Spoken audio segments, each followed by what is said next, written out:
Well, it is about that time. So, welcome everyone to another Midweek with Max. I'm Rick, joined by JCV, Joshua, and of course our co-founder, Max Sanchez. So, without further ado, I'm going to kick it right over to Max for weekly updates, and then we can hop into your questions. All right, awesome. So not a ton of updates this week, just a lot of heads down work on pushing forward some of the ZK provability stuff and getting some network upgrades staged. So super high level, I've been doing a lot more work on ZK, getting the data structures figured out to make all the things we want to ZK prove about Bitcoin as efficient as possible. So reworking some of the data structures, putting in some optimizations, and starting to work on the Rust sidecar program that's actually going to run in the ZK context to prove state transitions and HVM precompiles. So a lot of progress on that.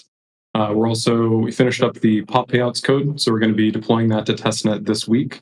And if all looks good there, as soon as we hear back from the auditors on the contracts, we'll be deploying that to mainnet. Let's see, beyond that, we're also getting ready to do some L1 contract upgrades on the Ethereum side. So we're going to roll those out on testnet hopefully this week or early next week. And then if those look good, then we'll roll those out, the equivalent versions on mainnet as well. So we got our full end-to-end upgrade simulator testing environment finished. So we're just doing some final tests for that environment.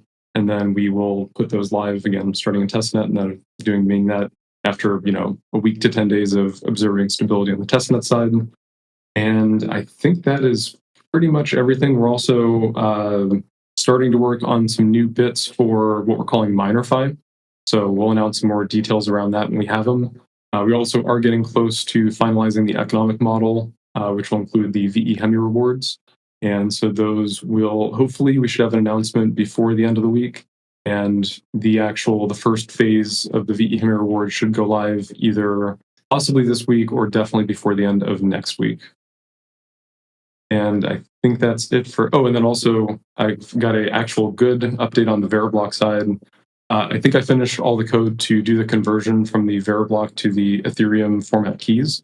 And so there's still one piece on the smart contract side to finish up, but the hard part of that's done. And I'm hoping to roll out at least a test version that some of the VBK people can play with on testnet by the end of this week, or worst case, like before next week's Midweek with Max. And if that looks good in testing, then we'll get that live on mainnet. So it's coming imminently. Don't have an exact ETA, but most of the code's done and we should be testing it in the very near future.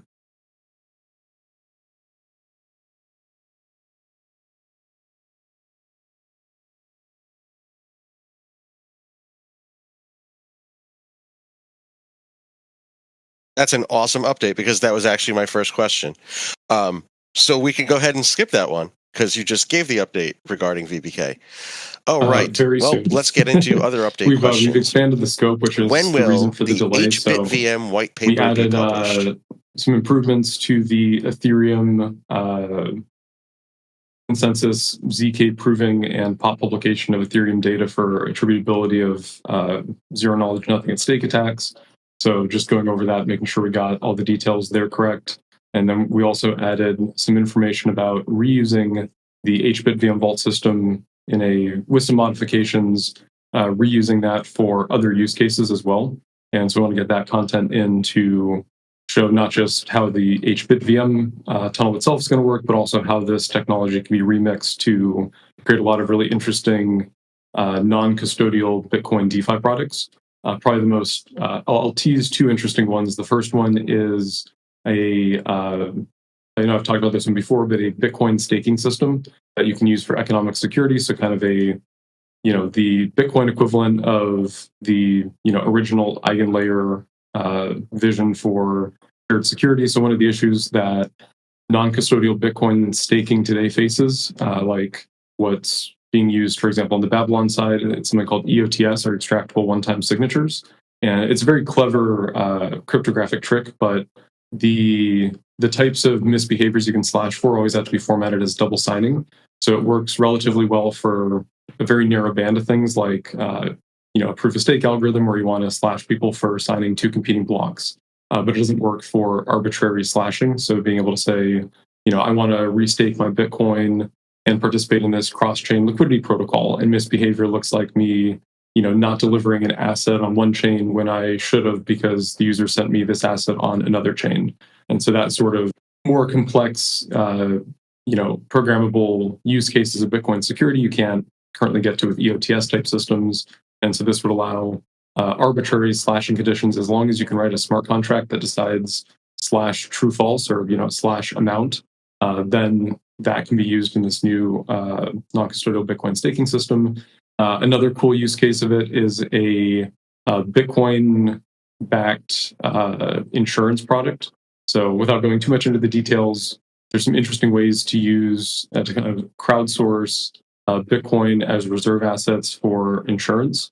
And so this would allow self-custody, except if the insurance company has a bona fide legitimate claim in the event of a black swan event, basically against that collateral. And you can also use it potentially for Bitcoin-backed stablecoins and also for Bitcoin-backed lending, where you're able to still keep custodianship of your Bitcoin unless you violate the terms of the loan. For example, your collateral falls below the liquidation ratio, or you don't repay the loan in X amount of time if it's a time-based loan. So a lot of cool use cases, and we are expanding the white paper a bit to not deep dive and explain all those protocols in detail, but give some idea of how this technology can be remixed into those other types of systems, which we're really excited about because that introduces new ways to generate Bitcoin yield, and it does so in a way that's largely compliant with probably what larger players in the space would look for. They're very risk averse. They're not looking to earn crazy yield on their Bitcoin with crazy risk. They're looking to take very low risk and earn a moderate amount of yield. And so these sorts of structured products based around the core HBIT VM tech fit really nicely into that market segment. Right. Awesome update. All right. Speaking of updates, we have one more update question. Are there any marketing/BD updates that the team can share? Nothing on my side. I will throw it over to John, though, if he has any BD updates to share. Yeah. In probably the next couple of days, we have a new lending market announcement. Also, I've been working on some additional cross-chain interoperability. So we'll see some additional relay services that allow for bridge transfer, stuff like that in the coming days as well. As I've been mentioning, have really been buckling down on kind of the NFT ecosystem narrative and a few other non-DeFi narratives. Those are still being worked in parallel. Really expecting to have something soon on that, and I still think that we have a pretty cool angle that we can run on some additional BRC20 type angles in the future. That's kind of down the line, but that's been a common conversation in NFT combos is being one of the first EVMs to support inscriptions, ordinals, runes, and having interoperability there. So once again, that's down the line, and I need to talk more widely with the team about that. But I think that it's really cool that that's one of the first things that's identified by basically every team we talk to. So things are going well there. Otherwise, you'll expect to see some announcements about the new, it's like a Aave style lending platform, and like I said, the cross-chain interoperability later this week. All right. Thank you, sir. That was a great update. For clarification, John, someone in chat, Miracle, of course, Miracle, was asking about the new NFT marketplace, if you have a timeline on that. I do not. Okay. Thank you. Fair enough. All right. Moving on to the section called Hemi. What is the next most important thing on Hemi's roadmap? Definitely the most important big ticket item is ZK provability. And so I know I sound like a broken record because I probably say the exact same thing every single week, but there's tons of great stuff that comes out of ZK provability. It's the base that we need for obviously ZK settlement on the Ethereum side, for HBIT VM, which is in air quotes ZK settlement on the Bitcoin side. It's ZK settlement under a one of n optimistic verification context. It also unlocks, like I was talking about, all those other cool use cases or remixes of the HBIT VM Vault tech to be able to serve all these different non-custodial Bitcoin DeFi use cases. And it also lets us plug into sort of the next generation of EVM style interoperability protocols. So things like, ag layer and the like, those require that your chain be ZK provable in order to plug into that. And so ZK provability, I'd say, is the next major thing on the engineering roadmap that unblocks a lot of other really cool use cases. Beyond that, looking a bit further into the future, decentralized sequencing, decentralized data publication to Ethereum, and then even further down the line, chain builder and the chain builder ecosystem being able to launch and configure and customize L3 networks that run on top of Hemi, have access to HVM, to all the Bitcoin data through HVM and Bitcoin Kit, Bitcoin security inheritance through proof of proof, and access to all of the Bitcoin and Ethereum assets that are supported by the Hemi tunnel system. Right. I will open this up to the entire team on this question. What has been your favorite part of working on Hemi? I'd say probably the coolest, like from a tech perspective, definitely figuring out how to embed or how to write a custom Bitcoin node that you can embed in an EVM. That was quite a fun challenge. A lot of really interesting work went into that. And then I'd say more recently, all the ZK work is super interesting because we're basically taking that embedded Bitcoin node and putting steroids into it to make that entire system ZK provable end to end. And so there's a lot of really cool, computer science, cryptography challenges in building that sort of a ZK proving system. I'll throw it over to John next. Assuming I'm the one.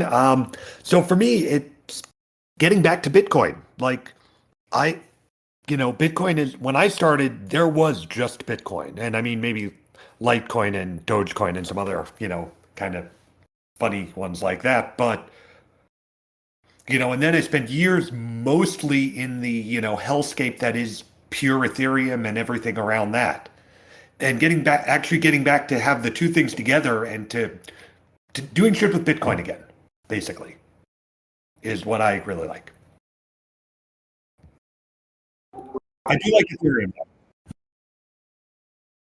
So yeah, similarly for me, it's started out with Bitcoin back in the day, and I think having like a generalized knowledge of it. Here what's been really interesting is like constantly learning. I have had many like multi-hour long conversations with Max about very in-depth things that give me like a much deeper understanding of Bitcoin. So I think overall it's been the learning journey of like a whole different side of crypto than what I am primarily used to. So primarily an EVM guy. That's where I spend the majority of my time. But with Hemi, obviously that changed a lot over the past couple of years. And the constantly learning new stuff, new angles on things that I previously just kind of took for granted. Being able to understand like the molecular or granularity of things has been really, really awesome. So pretty much everyone has contributed to that in one way or another on the team, as well as, through our travels and everything else. So just, unlimited knowledge on the space has been probably the best part for me. And Josh, I don't know.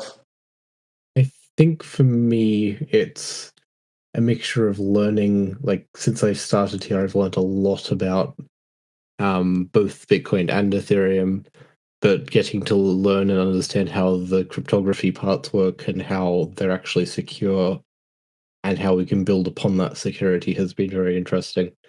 I've found a lot of the ZK stuff that we're now starting to develop incredibly interesting as well. Thanks, team. We could also go with the pandering answer and say that working with this community. If we could pander. If we want to pander to the crowd, right? I mean, that's the way you're supposed to do it when you're on a stage, right? I mean, I'll just say I'll use that for mine. Yes, the community. I mean, as head of community, it would be weird if my answer was something different, like proof of work or something. So yeah, I will go with community for mine. All right, where are we at? How often does Hemi audit its code, smart contracts, and infrastructure? So smart contract side, whenever there's a major update to something, so a new version of the Bitcoin tunnel contracts, we would audit that. A new update, for example, to the pop payouts algorithm, we're in the process of getting that audited. So whenever there's a major update on the smart contract side, code base side, we did do an initial audit with HackerOne. We are in the future going to start doing more regular audits, especially some of the mission critical parts of that code.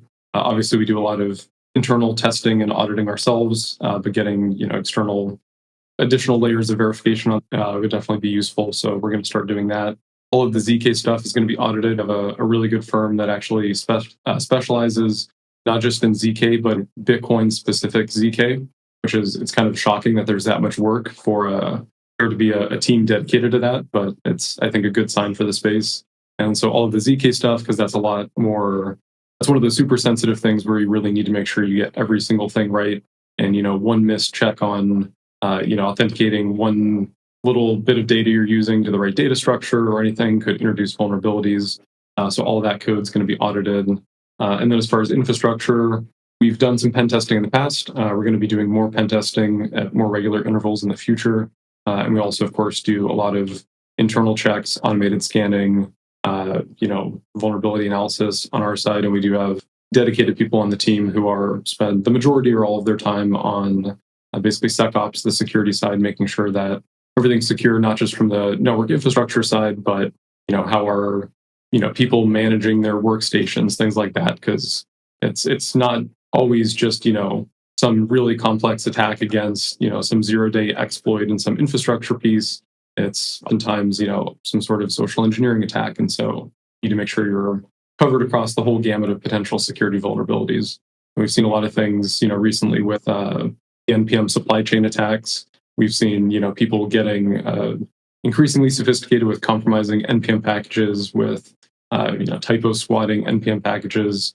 Joshua is he's become our in-house expert on all things NPM security, but there's all these different angles you have to look for, and so we've you can always improve security, but we think we do a pretty good job of figuring out what areas are high risk, making sure they're secure, getting them tested, reviewing them, having multiple people input on correct security posture, and so on.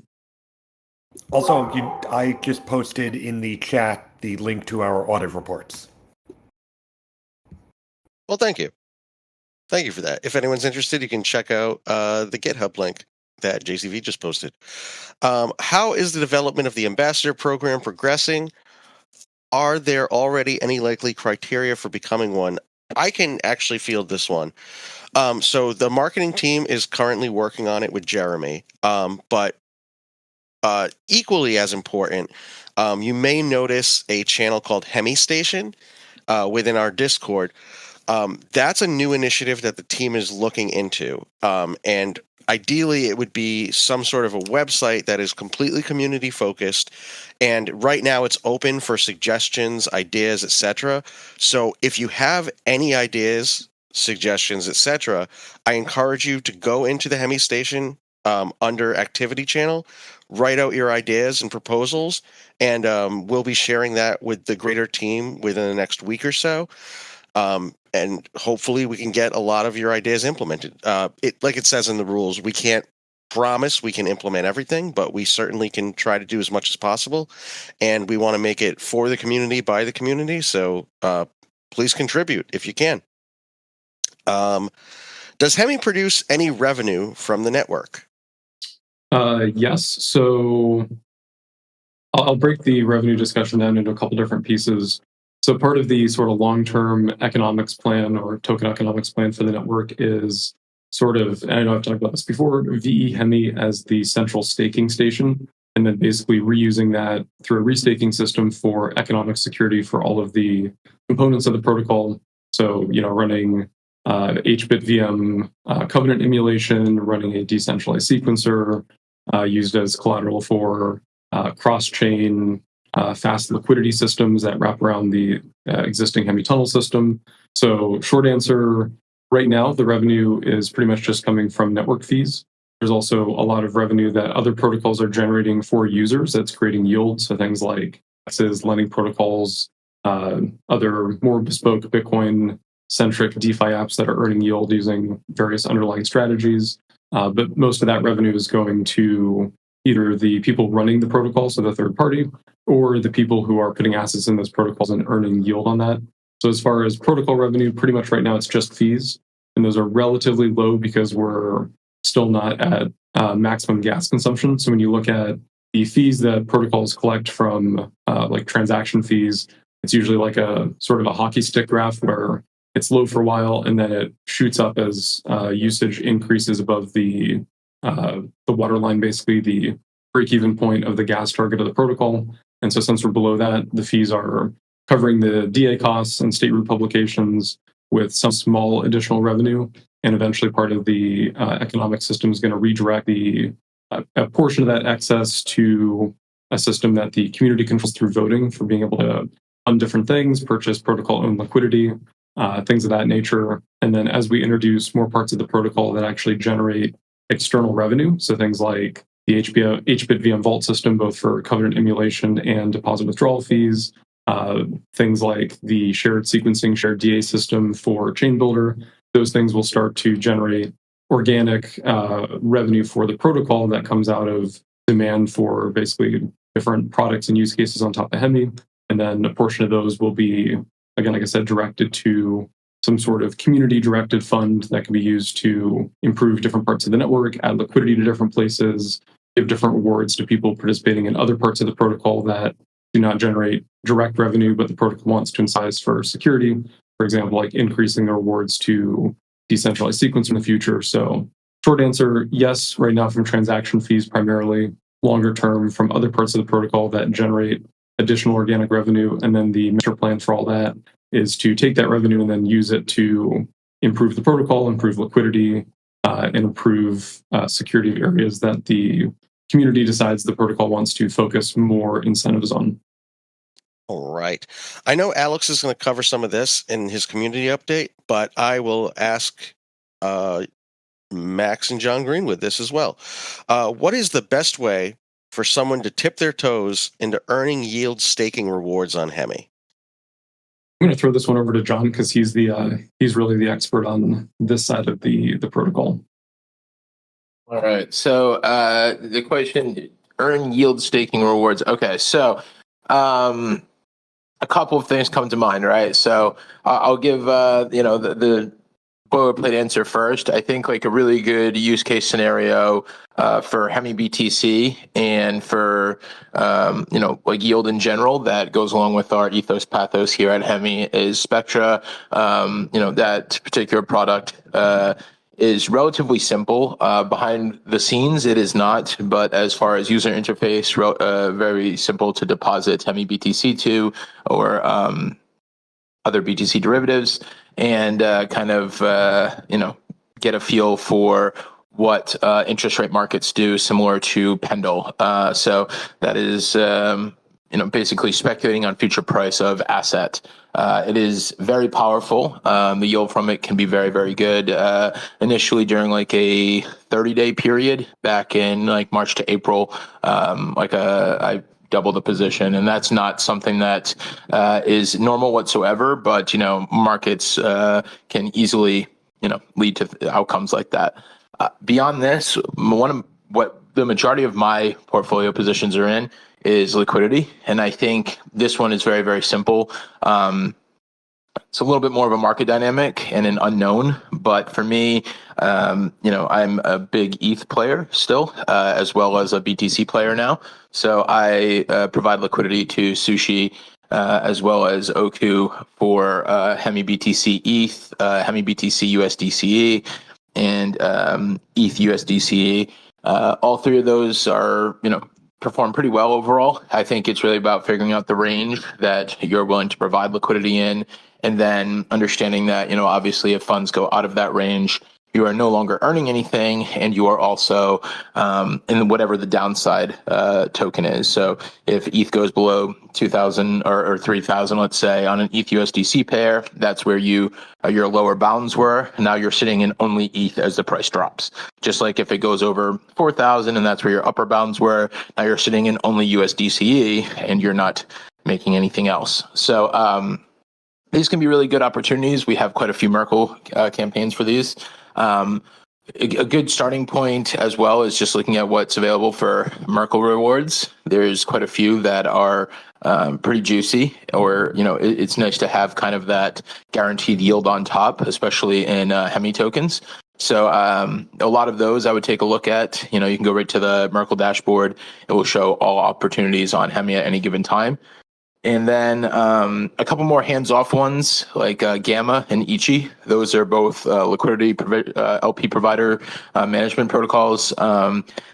Very similar to what I'm doing on Sushi and Oku, but it basically takes all the guesswork out of it. There is no range. You don't even have to provide both assets in a pair.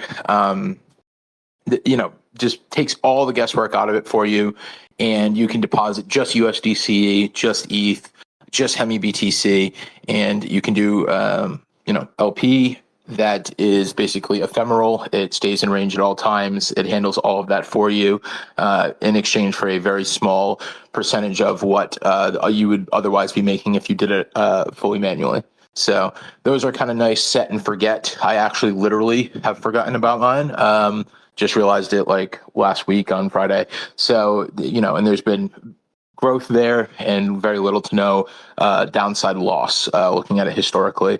And then I think the last one is, on the lending market side, there are some good opportunities there. Morpho, Gearbox, and then Layer Bank, Zero Lend as well. All of them are kind of different beasts. I would probably, personally, I'm a Gearbox fan. I like kind of what they bring to the table. It's a non-traditional lending market. You can provide assets there and basically grab upside potential on them. So I deposit Hemi BTC there, and then you can grab loans out in USDC, or that's pretty much what they're offering at the moment. And you can loop that up. There's other things you could do with that. So I mean, you can use a combination of all these things in order to kind of create a strategy for yourself. And I'll say this in closing, like, if you had a set amount and you wanted to put that into something like a Gearbox, you can basically take that amount and borrow additional funds from Gearbox while yielding on that the primary portion, and then go use that somewhere else. So there is ways to amplify that yield, grab good rewards from it. Once again, make sure you're looking at the Merkle campaigns. Some of those are very, very good, and they also kind of change by the day. Keep in mind the majority of those that are LP based are wallets in range. So for me, I do a pretty good job of managing the range. I notice that sometimes the when there's huge market movements like there was last week, there's probably like 2 positions in range out of the normal 200. So, they were getting all the rewards for a couple of hours. So always happy to answer questions about this. And I know that was kind of all over the place, not super comprehensive, but I think it gives a good starting point of where the hotspots are. And this new lending market that we'll be announcing later this week, I think that's a very good one for, super simple, keep it easy, and, dip your toes into lending, borrowing. So stay tuned on that. All right. Thank you so much for that, sir. That was extremely in depth, and it's very appreciated. Alex, I don't know if you're going to have anything to update. that was really well done. Thank you. Max is having technical difficulties, so I can go on to some questions that we can answer. Well, JCV and Josh, when OG roll? We did put an announcement up for it yesterday, just for the record, but if there's anything you guys would like to add. It's still being worked on. So we have the backend for the wallet linking site almost complete, and we're currently working on the front end for it. After that is live and deployed and you can all go and use it, we will be working on the OG claim process, which will be done through the Hemi helper bot. So we'll publish more information as we can. At this time, we don't have a ETA, but we do think it will be relatively soon. Obviously, it was delayed slightly, and we hope that we can get it available as soon as possible. And I'll just add that, remember, since this involves people getting tokens and it touches accounts and addresses, we really don't want to half-ass any of the work on it. These are things that, even things that seem simple, need to be done in the most secure way you can, because every little hole, every little security screw up is bad. And we don't want to let that happen. So better to take the time and do it right in the first place, especially for things, crypto, you don't always get a second chance to do it right. So we will take the time and do it right. And if there were to be some bug in the Discord wallet linking system, like the things that we're trying to make sure is not possible would potentially allow anyone to claim the OG role or receive tokens that they didn't actually earn. So we're just making sure that we're doing this properly, we're taking the time to make sure that it's done properly, and we will make it available as soon as we can. Security can't be an afterthought. You start doing you start worrying about security from the beginning. This is, deep down, this is crypto, and security is one of the initial reasons for doing all this crap. So if we're not going to do it secure, which does take more time, it's not worth doing. All right. Thank you, gentlemen. Are the creator roles still available, and what do we need to do to receive them?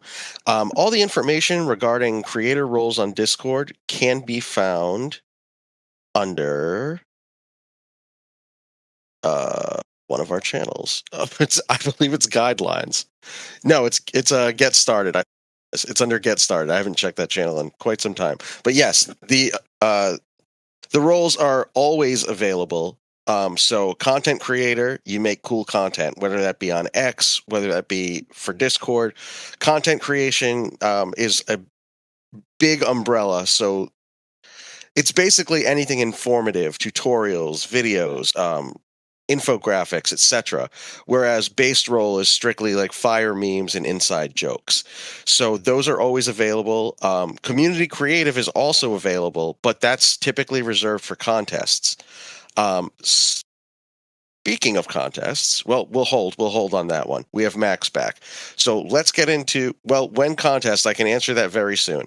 But first, we're going into pop mining. Max, I think sorry? Yes.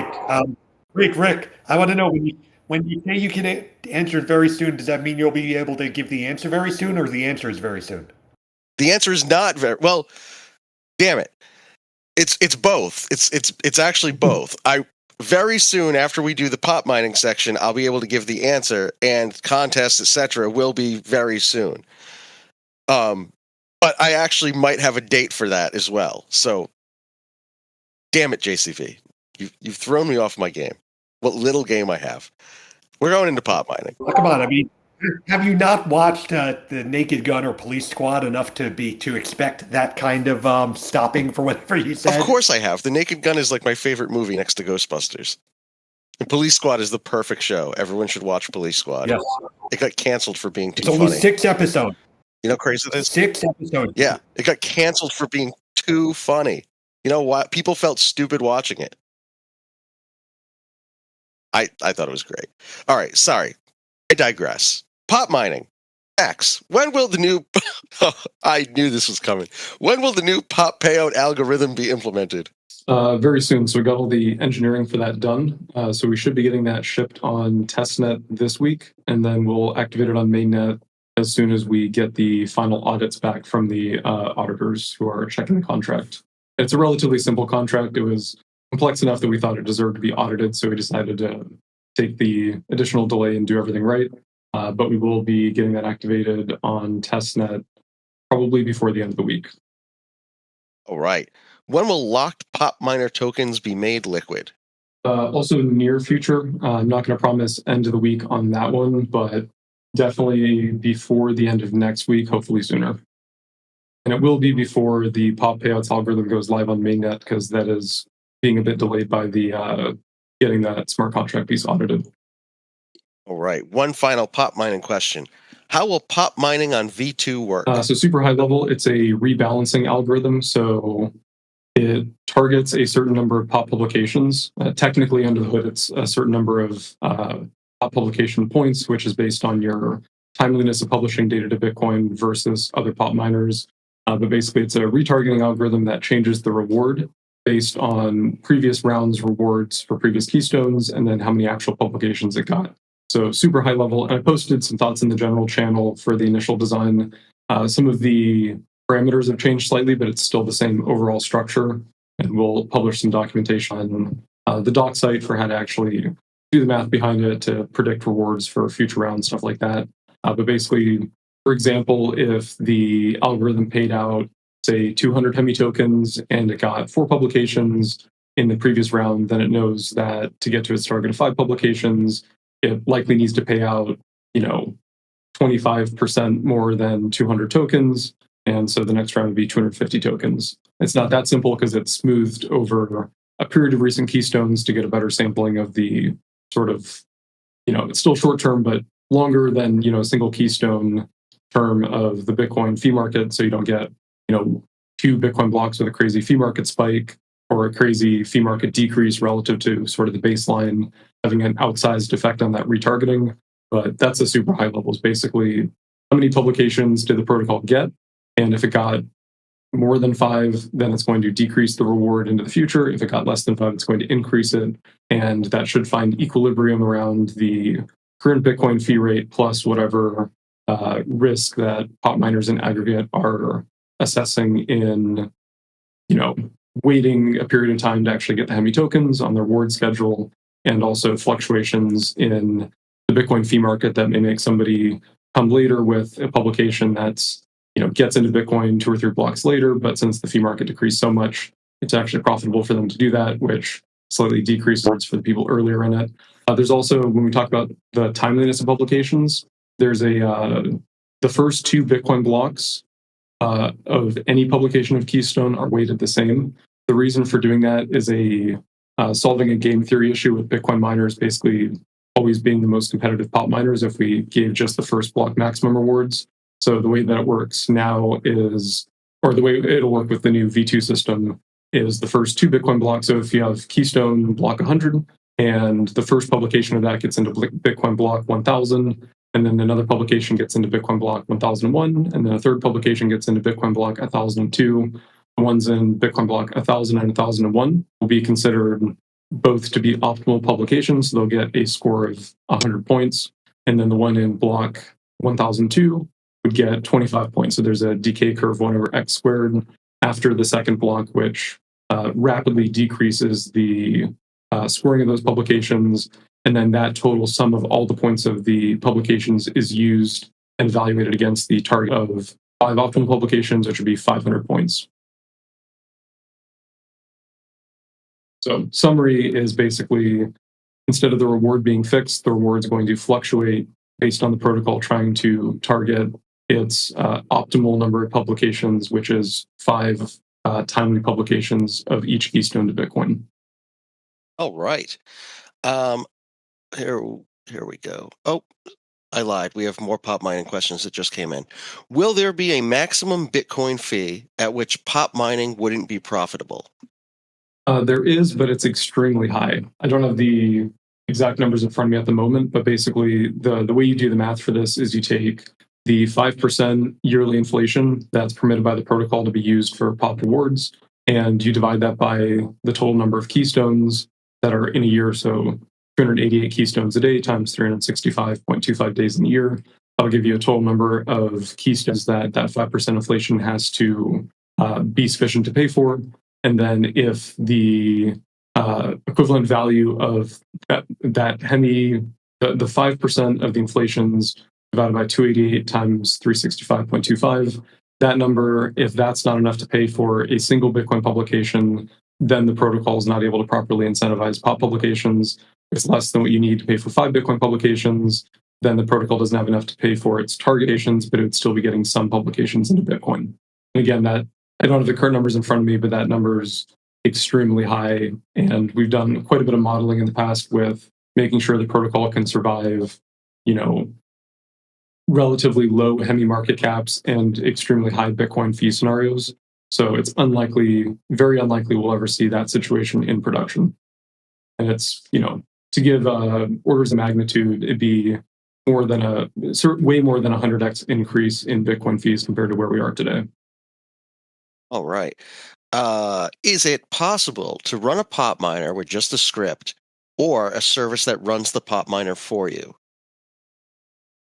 Not quite sure what this is asking. So most people run it with a script. You could run you could write some sort of program that like manages the pop miner. I know there's been some people in the community who have done some version of that. So short answer is yes, it's possible, but we don't provide any sort of like management software for the pop miner at the moment, but it is something you could build on top of the existing pop miner if you wanted to.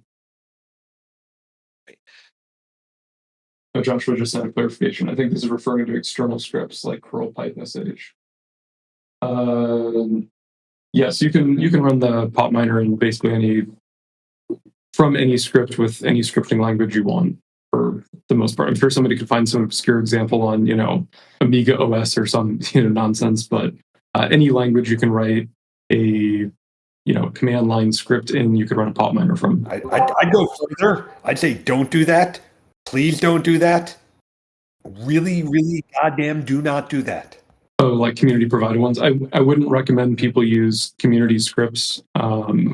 If you know,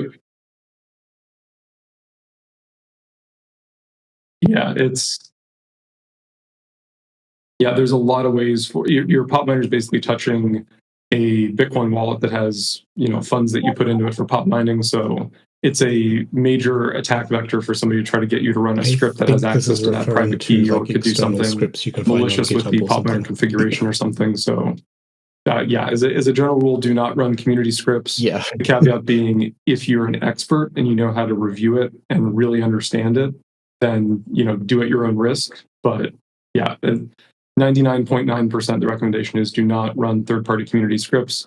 Some of them may be harmless and they're just people trying to help the ecosystem and provide good tooling, but it is the perfect place for an attacker to try to target your the funds in your pop miner and steal them in some creative way that is probably not obvious just looking at the way the script's written. And if you're a sophisticated enough user that you can audit the script and decide if it's safe, you are also sophisticated enough to know you shouldn't be running it. So if you think you know enough that you can audit it, then don't do it. And I think that's kind of it. There's no nice way to put it. Don't do it. I have not seen any. Doesn't mean they don't exist, but I'm not aware of any either. I mean, you can run it on a Raspberry Pi, so you probably don't need someone else to run it for you. They are really lightweight. You can also play every video game on a Raspberry Pi, which is incredible. All right. We have covered that.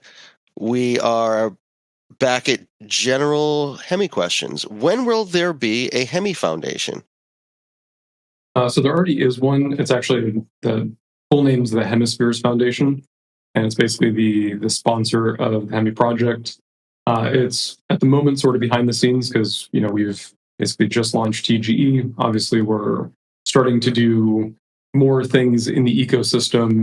We have, for example, like the Merkle incentives campaign, the updated incentive season stuff coming out in the near future. So a lot of that will be done through the foundation, at least in some sense of the word. And its role will expand in the future, especially as we get into chain governance, governance decisions, bringing in, at some point in the more distant future, bringing in community members potentially to help run things like a security council or pause guardian, stuff like that. So it already does exist. It's already doing some stuff at the moment, and its role is going to expand in the future. Well, just for the record, that doesn't look like us. That picture in the Hemi Foundation, pretty sure that's not us.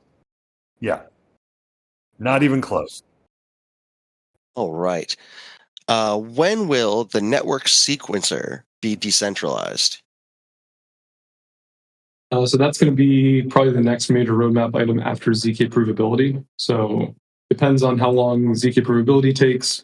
There's a little bit of a unknown just for how long that actually takes to hook up all the components together. There's some, obviously, the reliance on stuff that we're writing for ZK proving TBC, but then that has to be hooked up into the existing ZK proving infrastructure that other teams have built for just general EVMs or optimism style L2s. And then there's an additional component for ZK proving some stuff about Ethereum consensus.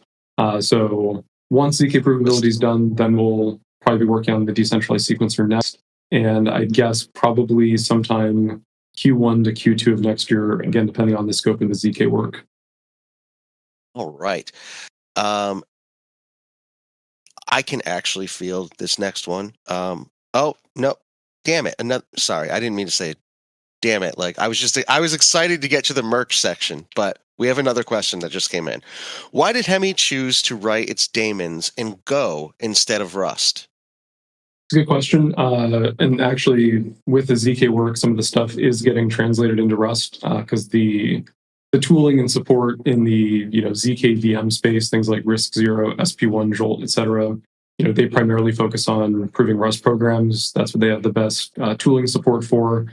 Theoretically, those could run any program that you can compile to RISC-V, but the reality is that's not very well supported, and you run into a lot of headaches and problems when you try to do that. Go originally, the main motivation was we are a fork of the Optimism codebase as the very original genesis of the Hemi project. And at the time, all of that was in Go. There's since been work that's developed sort of an equivalent cycle of supporting Rust versions of the Optimism stack. But the original lineage of Hemi was from back in the day when it was the Golang version, which was, I think, the only version, and maybe there were a few like beta versions of some Rust parts of the components flying around. It's also language that our team is more familiar with. It's, in my opinion, easier to work with, and I'm not a expert on all of the Rust bits by any means, but a lot of the promises that Rust makes for security and the inability to write code that does bad things, a lot of those kind of fall apart when you get into doing really complex stuff. And so they're nice in theory, but the reality is those benefits don't really materialize as well as you would think from looking at the sort of unofficial mission statement of Rust, if you will. But I don't know if JC, if you have anything else to add, but it was originally basically the Optimism lineage, and yeah, go for it. Yes. Oh yeah, I do. So all of the best and most mature crypto code in terms of the daemons. Like there's awesome ZK stuff that's in Rust, and Rust found its space in sort of semi-isolated, memory and security conscious things. But all of the best like systems engineering, the actual writing of the daemons, Geth, BTCD, all of the, stuff that's in Optimism, that's all done in Go. Most of the Rust versions of those have been experiments, have been immature, have been, not there. Or they do some of it in Rust and they import the rest in Go because the Go code was better. Go is the best language for systems programming today. Rust is great in a bunch of security There are some security places where Rust is awesome. But also, Rust is a damn hard language to read. Go is meant for, if you can read C, if you can read Max, this is for you, Java. Even if you can read Python, the path to being a productive hacker in Go is very short. Rust is, look, I like some weird languages that are special of their own. I'm a Fortran guy by by original training. So I get it. There are languages that are good for a specific thing, but for like general purpose, getting people to be good at it, if they have a background in a reasonable language, then Go is the best choice today. It's, in 2025. Yes, Joshua, if any Rust people want to fight me, I am ready. Come at me. That was a bit more fiery than my response, but I like it. But yeah, Rust, the reason Rust is used in a lot of the ZK stuff is there are some security properties of Rust when you write code the right way that you do benefit from. And so it sort of makes sense that some sort of ZK critical stuff, you'd write that in Rust.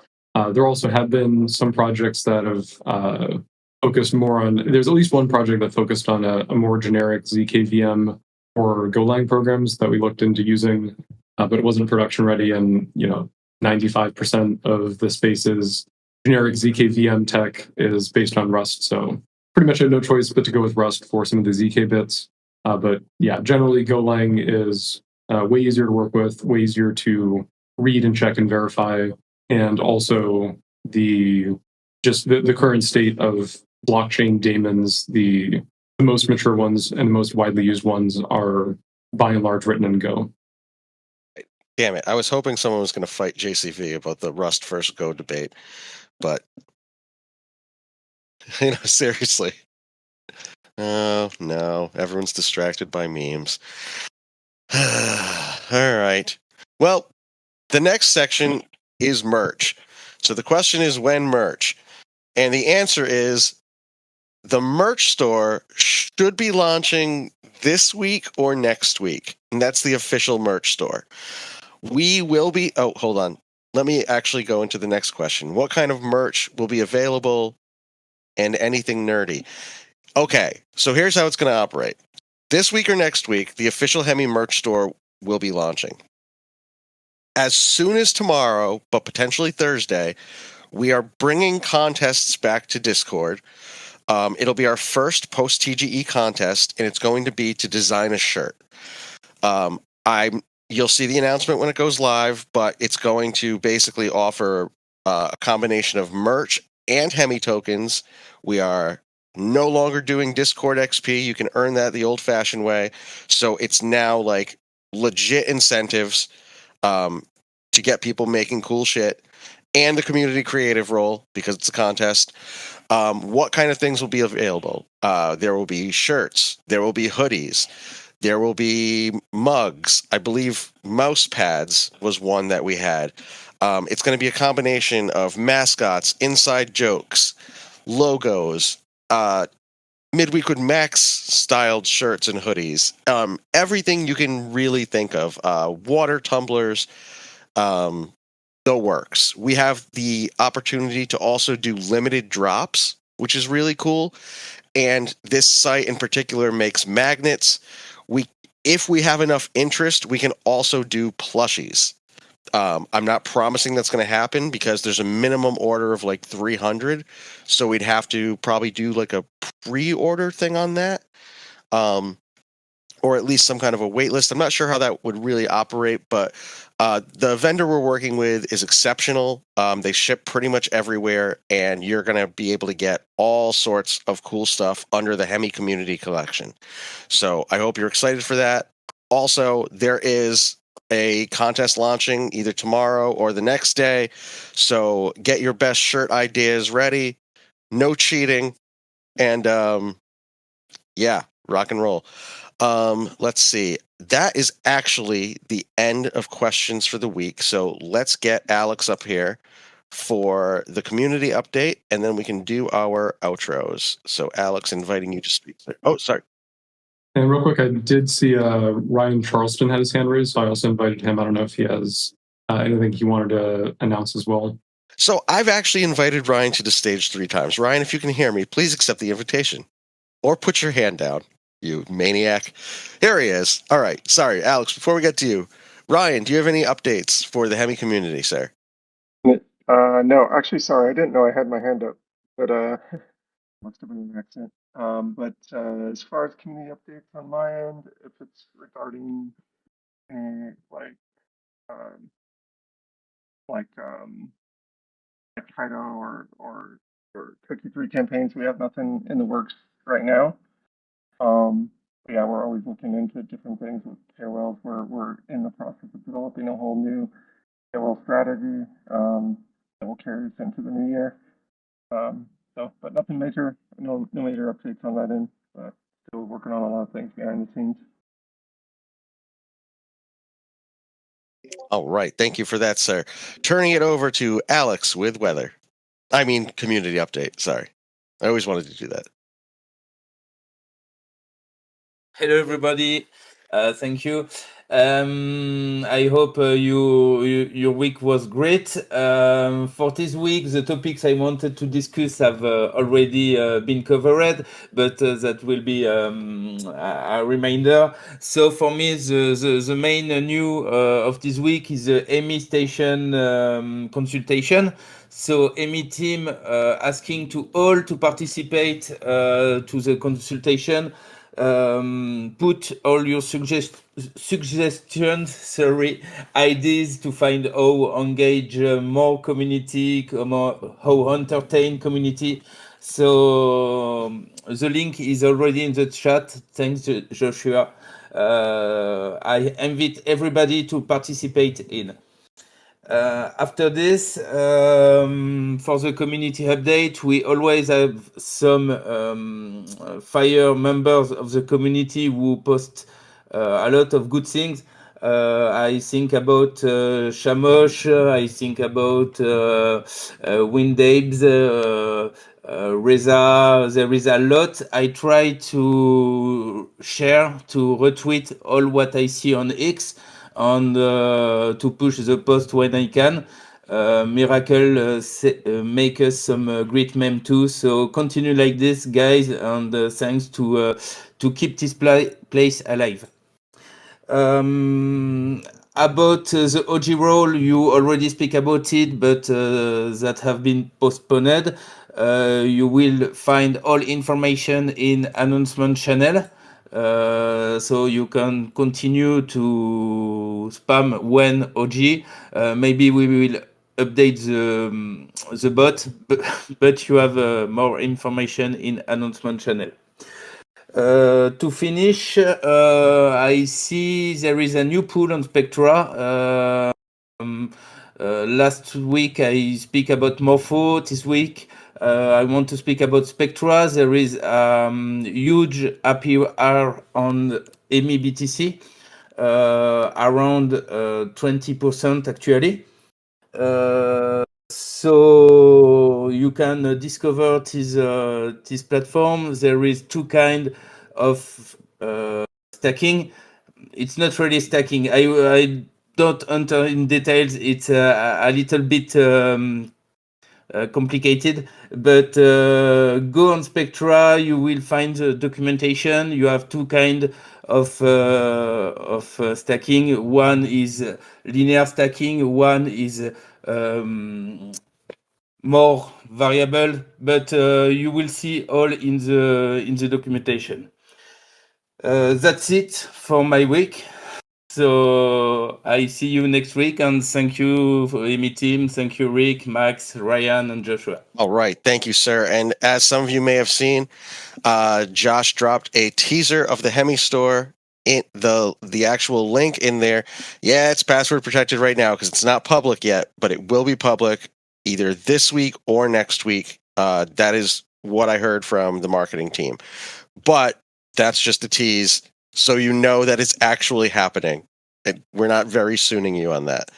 Okay, well, without further ado or any additional questions, I just want to thank the entire community for turning out today. Things are about to pick up. Contests are back. A lot of exciting things on the back end from the team. Thank you to that is not the password. That is so not the password. It is not sexy Rick with a CEX, but thank you. Notice how I didn't giggle or burst into hysterics right there. I'm getting better at this. Okay. It is not 1, 2, 3, 4, 5, 6 either. Okay. Well, anyway, thank you to our community. Thank you to our community moderators. I'm trying my best not to laugh my ass off right now. Let me kick it over to Max for final outros, but we will see you all next week. And thank you so much. All right. Now I'm going to laugh. All right, awesome. Thanks, Alex, for the community updates. And thanks, everyone, for joining another Midweek with Max. Lots of exciting stuff going on behind the scenes, and looking forward to getting some of this stuff shipped in the near future, especially the updated pop payouts and the VBK reward claims. One other thing I did want to quickly mention is we're, as part of the economic, master token economics plan, we're looking at interesting ways that you can use potentially VE Hemi as collateral. So nothing to announce yet, but something to keep on your radar. Being able to use that as collateral in different protocols. There's some interesting use cases and potential opportunities to basically allow VE Hemi to be used for either economic security or collateral and things like lending protocols. So stay tuned for more info on that in the coming weeks. And with that, I will turn it back to Rick for outros, and we will see you next week. Oh, wow. Okay. Thank you, everyone. You threw me off. You threw me off, Max, because usually I kick it to you for outros, but you kicked it back to me. So now I'm at a loss of. Oh, and you already did the outro. Okay, sorry. I'm at a loss of what else to say. Thank you all again, and we will see you next week. So thank you, everyone. Sorry, I don't know. See, that got me. That got me bad. All right. Well, I'm gonna go crack up now. So thank you, everyone. And